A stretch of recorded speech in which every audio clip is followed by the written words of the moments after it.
Wapendwa taifa la Mungu,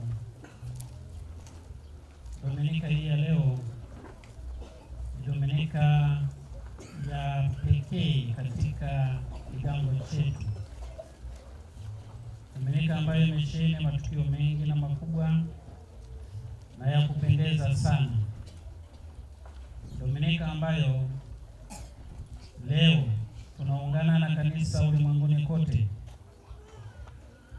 kusali Dominika ya 4 ya mchungaji mwema. Lakini pia katika Dominika hii kwetu sisi hapa Tumba tunapata neema na baraka ya Mwenyezi Mungu kushuhudia baadhi ya watoto wetu ambao watapata na kuimarishwa katika sakramenti ya kipaimara, na pia tutawapata wengine katika sakramenti ya ndoa. Haya yote yanatuhitaji tuseme neno kwa ajili yake, na kwa muda wetu tulionao, tutachukua muda mwingi, tutasema kifupi katika kila sehemu.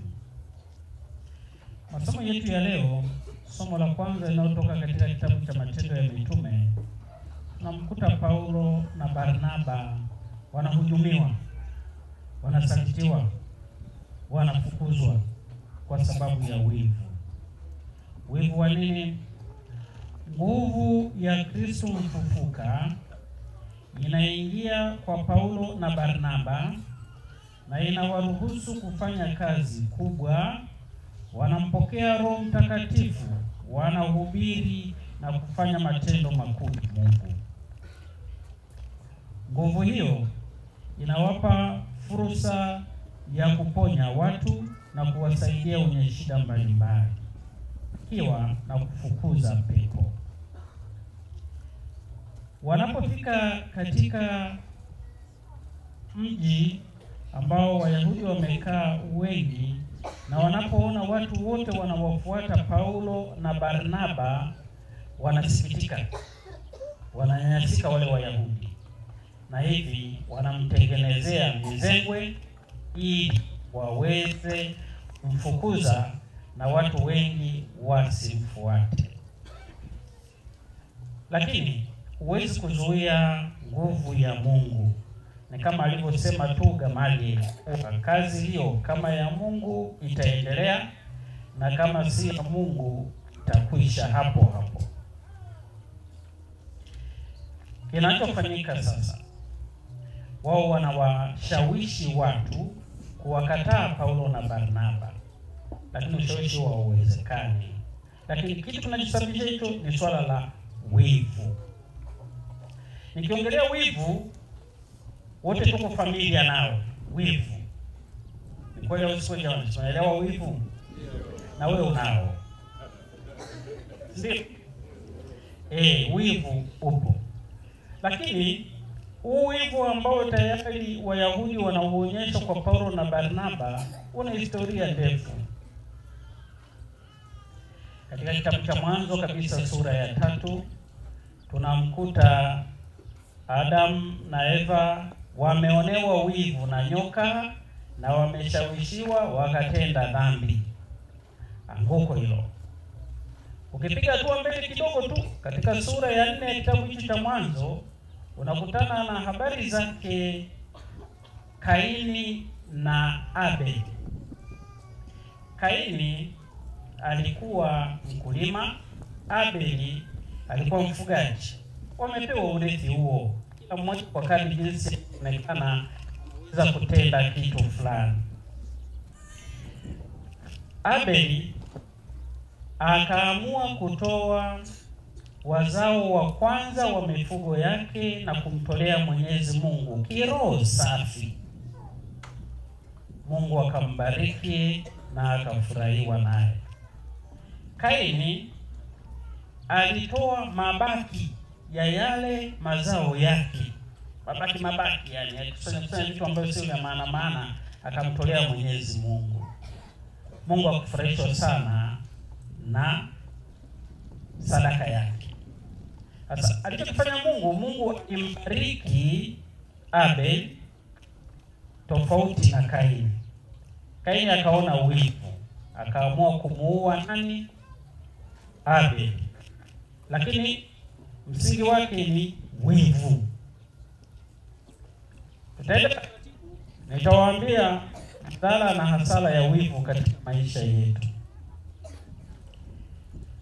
Lakini tuende katika kitabu cha Kutoka sura ya 20 mstari wa 14 hapo mpaka tunakutana na Mungu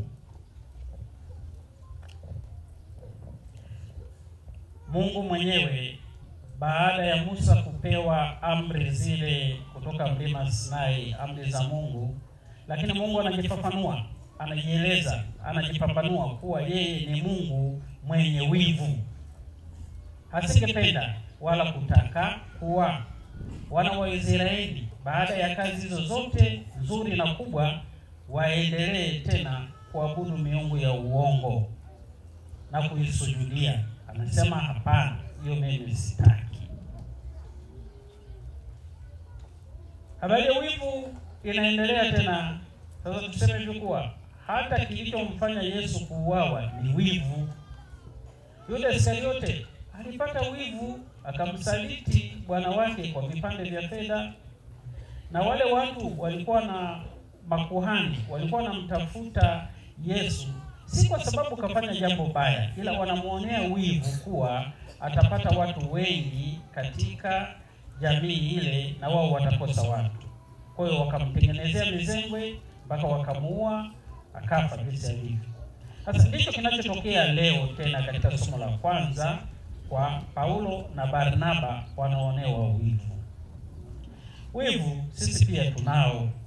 Wivu madhara yake ni makubwa. Tena nimesahau kitabu cha Mwanzo sura ya 37 tunakuta habari za yule Yosefu, au tunamuita kwa wakati mwingine Yosefu wa Misri.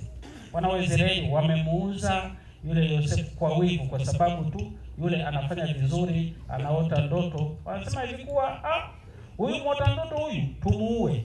Lakini wengine wakasema kwa tusimuue, mbona watu wanapita hapa na kununua watu, wakamuuza kule. Baadaye wao wakaenda kuponea njaa huko kwa huyo Yosefu. Kwa wivu mbaya. Yaani tutambue kuwa wivu tu mbaya. Na kama una wivu huwezi kufanikiwa katika maisha. Wewe ukiwa na wivu wewe ni mweusi. Tena mweusi kama una wivu. Na sasa tukubali tuondokane na haya mambo machafu haya. Wivu hauna maana katika maisha hii. Sasa ndivyo ambavyo Paulo na Barnaba wanahudumiwa. Na sentensi wanayoitoa Paulo na Barnaba hapo mwishoni ni hii: ilipasa neno la Mungu lihubiriwe kwenu kwanza, yaani ninyi Wayahudi. Lakini kwa sababu mmelikataa, tutayageukia mataifa. Wivu ulitusababisha hata sisi kupata neno la Mungu. Leo tuko hapa kwa sababu ya wivu wa Wayahudi. Hatuwezi kujua, labda ungehubiriwa kule ningebaki huko. Lakini kwa sababu Paulo aliamua kufungua mipaka nje ya Uyahudi, basi na sisi tukaonja kile chakula kilichokuwa cha Wayahudi. Kwa hiyo tunamshukuru Mwenyezi Mungu hata kwa sababu hiyo. Lakini sio kwamba tunabariki wivu ili uendelee. Wivu ni kitu kibaya. Tuache. Tusipende sana kuishi katika mambo ya wivu wa namna hiyo. Na kwa sababu sasa tunagusia wivu kwenye maisha yetu ya ndoa, tuna tatizo. Yaani ndoa nyingi, kati ya vitu vinavyosababisha mahangaiko yake mojawapo ni wivu. Mkishaingiza huyu Mr. au Mrs. wivu katika maisha yenu ya ndoa, atawatenga tu, atawavuruga, atawasambaratisha, atawaweka kando. Yaani mnaanza kuchukiana bila sababu yeyote, mnaanza kutokuongea bila sababu yeyote, mnaanza kununiana tu humo. Unapika mwenzako hali na wewe ukipika ndio hivyo. Wivu tu. Vitu vidogo vidogo. Ninyi mnaoingia sasa katika maisha haya, mimi natumaini kuwa hamuingii kwa kubahatisha. Wivu upigeni chini. Na hivi katika wivu hivi, wenye wivu mkubwa ni wakina baba, wakina mama.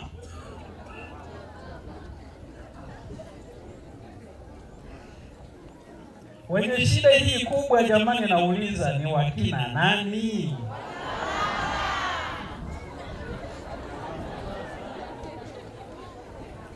Na kwa sababu hapa mpo wengi, sauti zenu zinasikika, na kwa sababu sauti zenu ni nyembamba. Lakini basi mimi nasema wivu huko pande zote. Pande zote mbili kuna wivu. Tujitahidi tutoe hicho kilema cha wivu katika maisha yetu. Sawa jamani? Lakini la pili, nataka kusema maneno machache juu ya ninyi watu wa ndoa. Mshukuruni Mungu kwa sababu mmeamua kufikia hatua hii. Na ninyi mnakuwa ni shule kwa wengine wengi ambao bado wanayajaribu maisha. Yaani bado wanajaribu tu. Unajaribu, mtoto wa kwanza unajaribu, wa pili unajaribu, wa tatu unajaribu, kidogo kajukuu unajaribu, wa kwanza unajaribu, wa pili unajaribu. Haya maisha gani haya ya majaribio haya? Mimi ninawashukuru ninyi kwa uamuzi wenu, lakini ishini kweli sakramenti ya ndoa inavyohitaji. Maana ndoa sehemu nyingi sasa imekuwa kama fashion tu. Kwa watu wanataka kuingia ukumbini. Yaani kuwa ni kama kitu cha msingi sana katika maisha ya mwanadamu kuwa aingie ukumbini. Ndani ya masaa machache tu hayo, 3 siyo 4, lakini aingie ukumbini, atafune hela yake ukumbini, akitoka basi. Akitoka na ndoa imeisha. Bwana, mimi nikuhitaji wewe kwa sababu ya ukumbi, ili nitimize mimi right yangu hii. Baada ya hapo basi hataki tena kuishi maisha. Ndio vurugu zinaanza. Hapana, ndoa ni maisha. Ndio maana hapa baadaye tutawaambia kuwa alichokiunganisha Mungu mwanadamu asikitenganishe. Kama unahitaji kwa ajili ya ukumbini hapa wewe kataa. Tutakuona una maana na busara. Licha ya jinsi ulivyovaa vizuri na kupendeza, lakini ukikataa hapa tutakuongezea nyingine ya pili. Kama ni suti tutakupa, kama na hiyo utavaa. Tukurudisha tena hata kwenye kipaimara tena uvae hivyo tena uongezee. Lakini kwa kweli maisha ya ndoa yanahitaji uvumilivu mkubwa. Yanahitaji upendo. Ndio kiungo chenu ninyi. Hamuunganishwi na kitu kingine kikubwa, ni upendo. Mkishaondoa upendo mkauweka pembeni, hakuna maisha. Upendo ukishatoka hakuna uvumilivu, hakuna kusameheana, na matokeo yake yanakuja mambo ya kulipiza kisasi katika maisha. Niwaombee safari njema ya maisha mnayoanza sasa na kuendelea, tukitumaini na kupenda kabisa kuwa mtayaishi hayo. Na kitakachowasaidia kuishi upendo ni kusali pamoja, kwa sababu upendo unaunganishwa na sala ya pamoja. Jitahidini sana kusali pamoja, walau jioni, mkishindwa asubuhi na mchana na kazi zenu, jioni msali pamoja. Mtakapokuwa pamoja mnasali jioni, mtapata nafasi ya kuulizana, mwenzangu leo mchana mambo yalikuwaje? Nilifanikiwa au nimeshindwa? Mnapanga mipango kuwa kesho yenu iweje.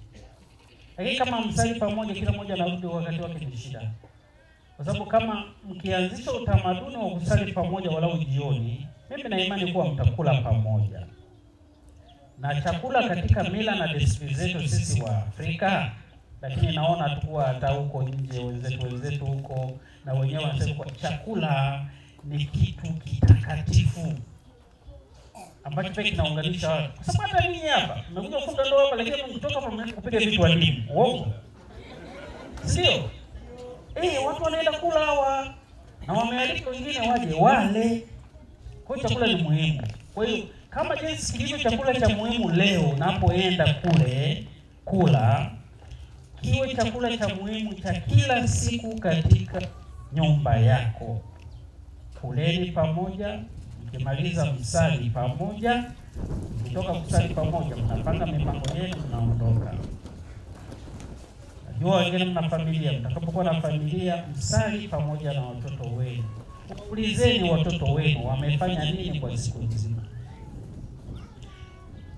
Ndio sasa hivi tunafikiri kuwa wazazi tunawafahamu sana watoto wetu, lakini kumbe hatuwafahamu. Sababu watoto wote tunawapeleka daycare, wakitoka daycare wanaenda shule za boarding, wakitoka hapo wakija, mimi mwanangu namfahamu, hana tabia hiyo, humjui. Lakini wengine pia tunakaa nao pia, wanaenda shule na wanarudi tunakaa nao, wana tabia nyeusi, lakini wewe uzijui na wewe mzazi unazitetea. Hizo tabia nyeusi hizo mnazifahamu au mzifahamu? Mnazifahamu au mzifahamu? Hizo tabia nyeusi watoto wanazo. Mnapojenga utamaduni wa kukaa pamoja na kumhoji mtoto hata amesoma nini siku hiyo, amefanya nini, inasaidia kumrudisha mtoto katika mstari. Vinginevyo ule usemi wa Kiswahili, majuto ni mjukuu, vitawafuata katika familia yenu. Mtajuta. Kwa sababu tuko wengi ambao sasa hivi tunajuta kwa sababu watoto wanatusumbua katika maana halisi ya kusumbua. Na tunawalaumu watoto wa siku hizi, vijana wa siku hizi. Si kweli. Wabaya ni wazazi wao. Na unapoona mtoto anasumbua, jua kwa shida yake ni mzazi wake au mlezi wake. Ndio mwenye tatizo. Tusihamishe tatizo kwa mwingine. Huko ndiko kwenye tatizo. Kwa sababu hata kama hiyo shida kaipata shuleni, akija nyumbani una nafasi ya kumrekebisha, lakini kama umrekebishi ni mahangaiko. Ninawaomba sana ninyi watoto wenu mkae nao. Kwanza mkipata watoto mnaowapata ni zawadi. Zawadi itunze. Ingawa kuna utamaduni siku mtu bwana akipewa zawadi haithamini. Lakini ninyi zawadi ya watoto itunzeni. Kwa kukaa pamoja, kusali nao, kula nao, kuwahoji wamefanya nini, wameshindwa wapi na kwa nini wameshindwa. Mtatengeneza kizazi kizuri chenye hofu ya Mungu ndani yao, na mtakuwa mmefanikiwa kuwapa urithi ambao wataishi nao katika ulimwengu huu wa sasa, na urithi wa kwenda nao mbinguni, yaani imani ya kweli. Na ninyi wana wapendwa wa Kipaimara, kwanza nimeshangaa hapa tumeita hapa tunasali wimbo wa Roho Mtakatifu. Kumwalika Roho Mtakatifu aje hapa, mmeshona midomo. Mpo tumesimama yaani amwimbi mpo. Huu wimbo wa Roho Mtakatifu ameufahamu jamani, sequence hii.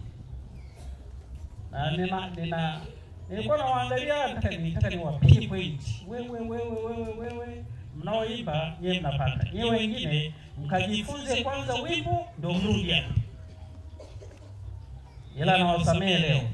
Ila nawaomba wakati mwingine mkisikia mimi nakuja, wimbo wa Roho Mtakatifu wao ndio wanaopaswa kuimba zaidi kuliko sisi wengine. Sisi tumeshampokea Roho Mtakatifu Bwana kwa sakramenti ya ubatizo ya Kipaimara. Mimi nikaongezewa na daraja tena lingine. Nilishapokea. Tunahangaika sisi, tunasimama tunaimba kwa ajili yenu, ninyi mmeshona midomo, hamtaki kuimba. Nyinyi wakina nani bwana? Hebu kwa mabosi hapa. Yeye hamna chochote bwana. Nyinyi ndio tunawaombea. Kwa hiyo lazima msali. Sasa kama sasa hivi mbele yetu hapa hamsali, mimi na uhakika gani kuwa mkitoka hapa mtaenda kusali? Sasa kama hivi tutakuwa tunawagawia kama kitumbua jamani. Unakula tunaisha basi. Umeshashiba unaondoka.